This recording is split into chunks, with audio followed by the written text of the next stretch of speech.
Another video और आपका आज वीडियो स्वागत है। और आज जो वीडियो हम लेकर आए हैं उसका टाइटल है Rann Utsav 2023 at India's largest salt desert Rann of Kutch I love my India episode 66 Curly tales. पता नहीं हमेशा मैं अड़ क्यों जाता हूँ कहीं ना कहीं पे। चलिए देखते हैं ये उत्सव, लेकिन इससे पहले इस वीडियो के चैनल का ओरिजिनल लिंक आपको हमारी वीडियो के डिस्क्रिप्शन में मिलेगा। सब्सक्राइब करें, लाइक करें, शेयर करें, फॉलो करें इनके चैनल को। उसके मैं व्लॉगिंग चैनल का लिंक और इंस्टाग्राम का लिंक भी हमारी वीडियो के डिस्क्रिप्शन में मिलेगा। सब्सक्राइब करें, लाइक करें, शेयर करें, फॉलो करें। चलिए देख लेते हैं ये वीडियो। हाँ, देखने में बिल्कुल ये ऐसा लगता है as if you are walking on the snow, but trust me guys, this is not snow. वैसे मैं आपको बता दूं कि यहाँ से सिर्फ 50 किलोमीटर के एयर डिस्टेंस पर है इंडिया पाकिस्तान का बॉर्डर। और अगर आपने तारक मेहता का उल्टा चश्मा देखा है तो आपने देखा होगा जेठालाल फोन पर बात करते करते पाकिस्तान पहुंच गए थे। पर आप ऐसा मत करिएगा क्योंकि वहाँ जाना अलाउड नहीं है। आई थिंक ऐसा ही कुछ होता है। हाँ। वाओ यार, वैसे ऊंट पे बैठना थोड़ा डर लगता है। नहीं, दिस मजा इज बड़ा सो आता है। Much fun. मैं आई हूँ इंडिया के सबसे बड़े वाइट डेजर्ट में, जिसे देखने दुनिया भर से लोग आते हैं। कच्छ का ये हिस्सा इस साल में is lit with colours and यहाँ खुशियों की आवाज गूंजती है। रण उत्सव में आप सभी का स्वागत है।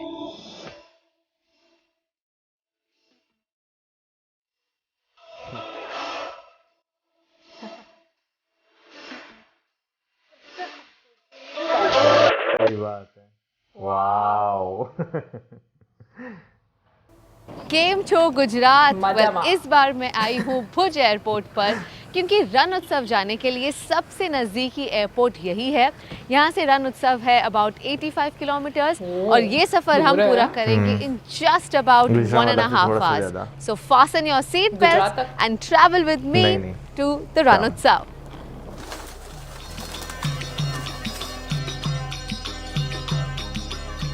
Well, so this is the 15th edition of Run Utsav, जो होता है at Great Run of Kutch, spread across 18,000 square kilometers. इसमें से White Run है about 7,500 square kilometers, और उससे 5 किलोमीटर पहले एक विलेज है जिसका नाम है दोडो विलेज, जहाँ रण उत्सव होता है। उसी के आसपास आपको कई सारे अकोमोडेशन ऑप्शंस मिलेंगे और मैं जा रही हूँ टू रन उत्सव द टेंट सिटी। रिमेंबर सबसे पहले मैं लल्लन टॉप की टेंट, लेकिन टेंट कितना अच्छा बना हुआ है ये वाला। वेल, रोड ट्रिप चाहे जितना भी मल्हार छोटा मावा हो, सेंटर। एक स्टॉप ओवर तो बनता है। तो भुज से टेंट सिटी जाते हुए एक छोटा सा विलेज आता है जिसका नाम है भिरंडियारा, और सुना है वहाँ का एक डिज़र्ट है जो है मावा। मिल्क को 5 से 6 घंटे बॉईल करने के बाद इसे तैयार किया जाता है। Wow, this mawa is so so so delicious. Yum. वैसे मावा सिंधी घरों में भी काफी बनता है, बट हम हैं तो कच्छ में। बात ये है कि पहले सिंध और कच्छ एक ही हुआ करते थे। कच्ची बोली, पहनावा, खाना पीना, इन सब में आपको कई सिमिलैरिटीज देखने को मिलेंगी। हर साल रण उत्सव नवंबर से फरवरी में होता है और बाकी के महीनों में यहाँ कम ही टूरिस्ट आते हैं। And that's why during this festival a lot of temporary accommodation options come up. The best ones to set your base at is Ran Utsav, the tent city. There are more than 450 tents here, from deluxe to premium to Rajwari and Darbari, divided in many clusters. ये वाला मुझे बड़ा अच्छा लगा था। वाह, ये सारा खुद बनाया हुआ लग रहा है मुझे।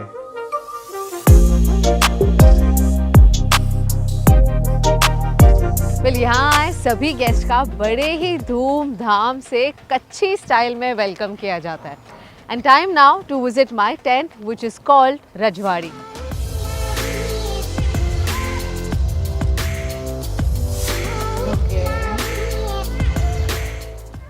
Wow, this is huge. Nice, बहुत नाइस, नाइस नहीं, बहुत नाइस।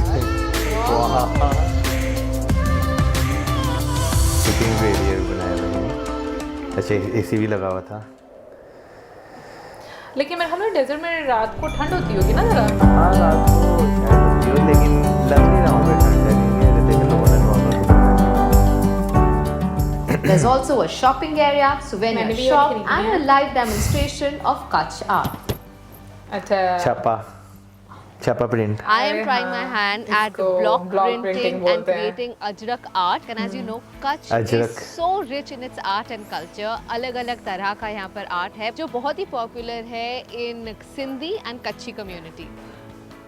मैं ठीक कर रही हूँ ना? पाकिस्तान में बहुत ट्रेंड है। ओके। ब्लॉक प्रिंटिंग का छापा। हाँ छापा भी कहते हैं ना इसे। हाँ, बिल्कुल, पढ़ाई में करते हैं। हाँ।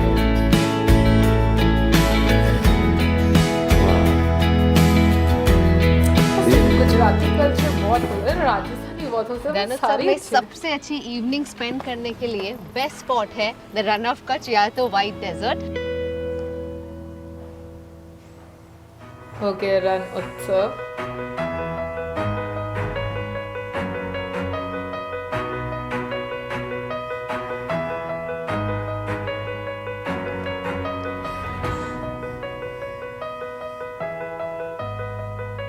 कितना अच्छा लग रहा है ना। वाह, देखने में बिल्कुल ये ऐसा लगता है as if you are walking on the snow, but trust me guys, this is not snow. इसके पीछे एक बहुत ही इंटरेस्टिंग कहानी है। यहाँ से 80 किलोमीटर आसमान कितना दूर अच्छा है लग रहा है ना? अरेबियन पिंक सी, पिंक सा। और बारिशों के टाइम पर या जब हाई टाइड होता है तो ओशन का सारा पानी कच्छ के इस हिस्से में आता है। 1819 के अर्थक्वेक के बाद Kutch actually formed a shape of a बोल। तो यहाँ पानी आ तो जाता है पर यहाँ इसके जाने का कोई रास्ता नहीं है। ओवर द नेक्स्ट मंथ्स ये पानी सारा इवेपोरेट होकर the salt is left behind, and that's why this is actually a salt desert and not really a snow desert, but दिखने में उतना ही खूबसूरत है।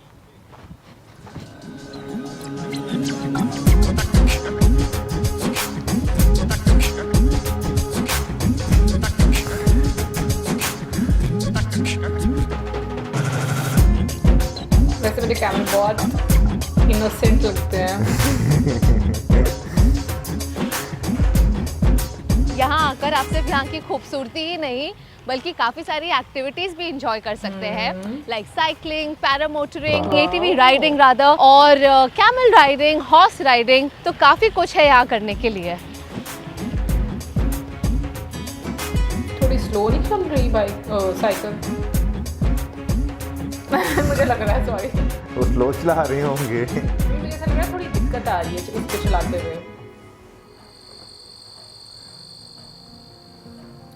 अरे रात का तो Well, the weather gets quite chilly in the evenings and देखा? that's why आप गरम खाना बहुत ही ज़्यादा enjoy करेंगे यहाँ पर।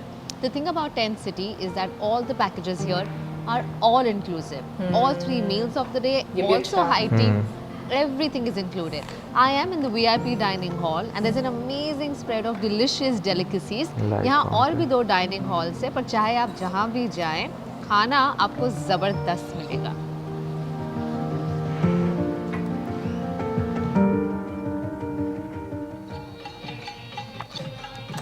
यार आसमान कितना Wherein प्यारा if है। you thought that people in Tent City go to bed after dinner, you are wrong. क्योंकि अभी तो पार्टी शुरू शुरू हुई है।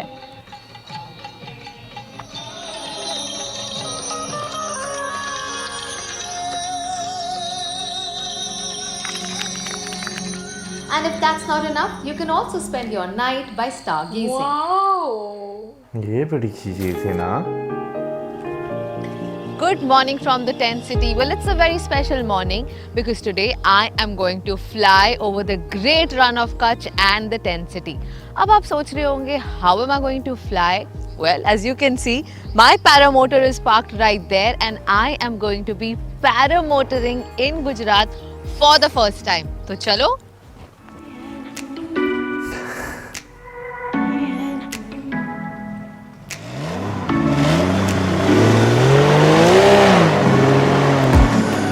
यहाँ पर भी है पर कभी जिंदगी में जरूर करूँगा। है यहाँ पर। पता मुझे तो ये है कि मजा आता है।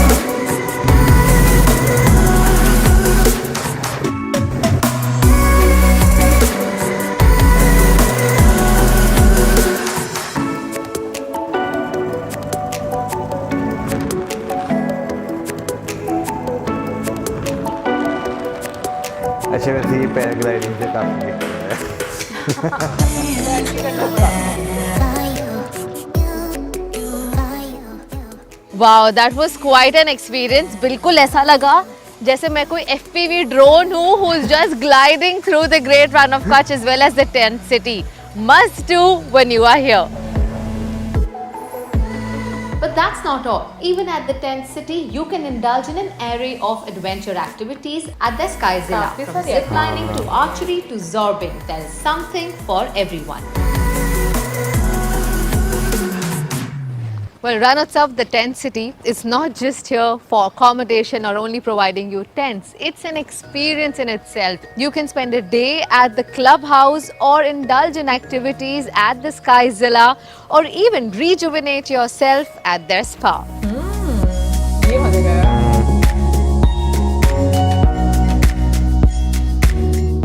तो ये था मेरा रण उत्सव का अब तक का सफर, बट पिक्चर अभी बाकी है because I will be visiting one of the most unique villages and also the highest point of Kutch.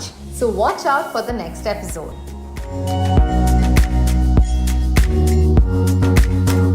भाई रन ऑफ कच्छ की जब भी आप वीडियो देखते हैं तो आपको वाकई में ऐसे लगता है कि भाई नमक नहीं बल्कि जो है ज़मीन जो है वो बर्फ़ की जो है हो चुकी हुई है। क्योंकि इससे पहले जो है मुझे अच्छी तरह याद है हमने अमिताभ बच्चन सर की जो है गुजरात टूरिज्म की वीडियो देखी थी जिसमें रन ऑफ कच्छ से हम फर्स्ट टाइम इंट्रोड्यूस हुए थे। उससे पहले हमें बिल्कुल नहीं था पता कि भाई इस तरह की भी कोई जगह है। हमें उस टाइम आई थिंक हम लोग अनुमान ही लगाते रहते, लेकिन जब हम लोगों ने ललन टॉप की वीडियो देखी थी, डॉक्यूमेंट्री देखी थी रन ऑफ कच्छ पर, बहुत मजा आया था। कमाल की उन्होंने डॉक्यूमेंट्री बनाई। बिल्कुल। वैसे भी I am a big fan of Lalan top channel. जब वो डॉक्यूमेंट्रीज बनाते हैं तो बहुत मजा आता है देखने का, डिटेल में बहुत बनाते हैं। सो आज की जो वीडियो है मुझे देखने का ये बहुत मजा आया कि आपको बहुत ज्यादा एक्टिविटीज जो हैं वो उसके अंदर शामिल है। मतलब आप बोर नहीं होगे कि सिर्फ एक वाइट डेजर्ट देखने के लिए वहां पर आए हो, उसके अलावा आप क्या क्या कर सकते हो और कैसे अपना टाइम स्पेंड कर सकते हो। और सबसे अच्छी चीज मुझे लगी है कि टेंट जिस तरीके से बनाए गए हैं, मतलब अगर उसका एरियल व्यू आप देखो तो वो इतना खूबसूरत लगता है। ऐसे लगता है जैसे आप जैसे पाम आइलैंड देखते हो ना, उस टाइप का आपको एक एरियल व्यू नजर आता है। मैं तो भाई एक जो है ना इंडियन गवर्नमेंट हो यानी कि बेशक वो स्टेट गवर्नमेंट क्यों ना हो, उसकी एक चीज से बहुत ज्यादा इंप्रेस हूं कि भाई वो जो है ना अपॉर्चुनिटीज जहां पे भी देखते हैं ना वो उसे बहुत अच्छे तरीके से यूटिलाइज करते हैं। अब जैसे हम रन ऑफ कच्छ की जो है अगर स्टोरी सुने कि जैसे अरेबियन सी का पानी आता है तो वहां पे पानी जमा हो जाता है, जैसे वो सूखता है तो उसके बाद जो है एक पूरा डेजर्ट का जो है वो नज़ारा जो है वो देता है। तो आप देखिए उस अपॉर्चुनिटी को कितने अच्छे तरीके से यूटिलाइज किया जा रहा है। पूरी दुनिया से लोग जो है उसे देखने को आते हैं। अच्छा वैसे बहुत कम लोगों को जो ये बात पता होगा कि रन ऑफ कच्छ जो है उसका कुछ पोर्शन पाकिस्तान में भी है जिसको हम यूटिलाइज नहीं कर सके। तो वही मैं ये चीज़ हो जाता कि अगर देखें इंडिया इतने अच्छे तरीके से यूटिलाइज कर रहा है, अगर ऑन द अदर साइड अगर सिंध गवर्नमेंट या पाकिस्तानी गवर्नमेंट भी टूरिज्म को प्रमोट करना चाहे तो बहुत सारी अपॉर्चुनिटीज हैं। बिल्कुल। अभी अगर कल्चर की बात करें तो आपको बहुत सिमिलरिटीज नजर आती हैं। आप जैसे जैसे साउथ पंजाब की तरफ जाते हो आपको ऑलमोस्ट यही वाला कल्चर देखने को मिलता है जो कि आपको गुजरात में देखने को मिलता है। मतलब आप बेशक वो महिलाओं की ड्रेसिंग स्टाइल की बात करें, ज्वेलरी की बात करें, या फिर जैसे बीच में बात हो रही थी उसकी, यार मुझे भूल गया जिसको तुम छापा कह रहे थे, ब्लॉक प्रिंटिंग की बात करें। हाँ, सिंध वाली साइड पर आपको काफी ज्यादा ये चीजें देखने को मिलती हैं। तो मुझे लगता है कि अगर मतलब जहां पर पोटेंशियल है वहां पर आप नहीं काम कर पा रहे तो फिर मतलब बाकी आप क्या कर रहे हैं। बट ये कि भाई बहुत बहुत ज्यादा खूबसूरत मुझे लग रहा था मतलब रन ऑफ कच्छ का। अच्छा मुझे ऐसे लग रहा है कि जैसे ना गुजरात से रिलेटेड हम लोगों ने शायद कोई एक गांव देखा था रन ऑफ कच्छ के पास जहां पर रिमेंबर पानी की बड़ी एक दिक्कत थी, फिर उस तरीके से उन्होंने एक प्रॉपर तरीके से वो पानी के लिए वो पूरा उन्होंने नीचे प्लास्टिक का जो है वो लगाया। बिल्कुल हमने देखा था। तो मैं ये बात सोची कि जिन लोगों ने काम करना हो ना वो कोई ना कोई सोल्यूशन निकाल। बिल्कुल। अच्छा वैसे गुजरात स्टेट की बात करें तो क्योंकि वो जो है पाकिस्तानी जो प्रोविंस है सिंध उसके साथ बॉर्डर शेयर करता है तो वो कल्चर सिमिलरिटीज जो ना आपको इस वजह से बहुत सारी जो है वो देखने को मिलती हैं। और इसमें कोई शक नहीं भाई कल्चर ये बहुत खूबसूरत है इतना, यानी कि आपको जो है ना मज़ा आता है भाई देखने का। जो डिफरेंट कल्चर्स में लोग जिस तरह अपनी एक्टिविटीज़ कर रहे होते हैं, जिस तरह वो अपने कल्चर को दर्शा रहे होते हैं। भी जैसे ब्लॉक प्रिंटिंग की बीच में बात की गई तो ये एक ऐसा ट्रेडिशन है, ऐसी कल्चर है कि हमने अपने बचपन में ये चीज़ जो है बहुत ज़्यादा देखी हुई है। अब आकर ये जो है एक तरह की ख़त्म होती जा रही है यहाँ पर यानी कि जो एक हाथ की कढ़ाई थी ना उसकी जगह जो है मशीनी कढ़ाई ने जो है ले ली हुई है। लेकिन अभी भी अगर आप देखें ना, जो अंदरून के इलाके हैं, जो जैसे सिंध की बात करें या पंजाब के जो इलाके हैं जो जहाँ पे इतनी ज़्यादा कह लेंगे आपको डेवलपमेंट नहीं देखने को मिली, वहाँ पर अभी भी ये काम बहुत ज़्यादा है। और लिटरली ये काम आपको इतना अच्छा लगता है ना कि जितनी मर्जी उसमें मशीन में सफाई हो, आपको वो ज़्यादा पसंद आएगा। अच्छा, वैसे मैं कल्चरल सिमिलैरिटीज की बात करना चाहूंगी। सबसे पहले तो ये कि कल्चर हमारा सेम ही है, चाहे आप नॉर्थ वाली साइड पर देख लो, चाहे आप ये सिंध वाली साइड पर देख लो। क्योंकि बस प्रॉब्लम ये है कि पाकिस्तानी लोग ना भूल गए हमें कि उनका कल्चर क्या है। अदरवाइज बहुत सारी चीज़ें ऐसी हैं जो आपको मिलती है। नो डाउट इंडिया बहुत बड़ा है और वहाँ पर आपको बहुत ज़्यादा कल्चर्स देखने को मिलते हैं, लेकिन उन्होंने अपना कल्चर याद रखा हुआ है। दूसरा मैं ये बात बोलूँगी, जैसे मौजम ने बोला ना कि जो ट्रेडिशनल चीज़ें होती हैं वो अभी भी हैं, बट ये है कि उनका सिर्फ एक आप कह लें कि चैनल चेंज हुआ है। जैसे अब ऑनलाइन जो है वो बड़े बड़े ब्रांड्स हैं, वो क्या करते हैं कि वो इसी तरह मतलब जो हम कहेंगे कि रिमोट एरियाज है वहाँ से काम करवाते हैं, ट्रेडिशनल काम करवाते हैं, और वही हमें बहुत अच्छा लगता है और वो महंगे दामों बेचते हैं। तो मुझे लगता है जो लोकल मार्केट्स है ना वो कहीं ना कहीं पर दब गई हैं और वहाँ पर ज़्यादातर जो जगह है वो मशीनी चीज़ों ने ले ली है। तो जैसे हम इंडिया में देखते हैं कि आपको लोकल स्टॉल्स बहुत ज़्यादा नजर आते हैं ट्रेडिशनल चीज़ों में। मुझे लगता है कि वही चीज़ें जो हैं वो पाकिस्तान में भी होनी चाहिए, ताकि एक आम इंसान जो है वो उसको ईजीली उसकी परचेजिंग पावर जो है वो हो सके। बाकी मैं बात करूँगी कि बीच में जो आप देखते हो कल्चरल परफॉर्मेंसेज देखते हो, फिर उसके साथ साथ मैं कहूँगी कि इंटरनेशनल स्टैंडर्ड्स के अकॉर्डिंग जो है वो फेस्टिवल्स करवाए जाते हैं इंडिया में। जैसे हम बीच में स्पा देख रहे हैं, एक्टिविटीज़ देख रहे हैं, फिर उसके अलावा आप मतलब जो एक मार्की लगा कर रेस्टोरेंट टाइप बनाया हुआ है, उसमें आपको हाई टी फूड एवरीथिंग, मतलब कि और हर तरह की आप कहें कि आपकी जो बजट है उसके अकॉर्डिंग चीज़ें जो है बनाई जाती हैं। यानी कि जो टेंट भी लगाए गए हैं उनमें भी डिफरेंट कैटेगरीज, बिल्कुल कैटेगरीज देखने को मिलती हैं। एक मरतबा तो लाइफ में मेरा ज़रूर दिल करता है कि मैं एक्सपीरियंस करूं, मतलब रन ऑफ कच्छ और फिर उसके साथ साथ राजस्थान, कोलकाता, पता नहीं कौन सी जगह ऐसी होगी जहाँ पर हम लोग नहीं जाना चाहते, बट हाँ कुछ जगह ऐसी हैं जहाँ पर तो वाकई में दिल करता है कि आप जाओ और कल्चर जो है वो देखो, क्योंकि वो बहुत ही खूबसूरत आपको लगता है, उसकी अपनी एक खूबसूरती रहती है। सो गाइस, दिस इज हमारी आज की वीडियो। आई होप आपको अच्छी लगेगी। आप में से किसी ने रण उत्सव जो है वो अटेंड किया है, जरूर हम लोग को बताइएगा कमेंट सेक्शन में। और इसी के साथ हमें like, subscribe, share, good bye.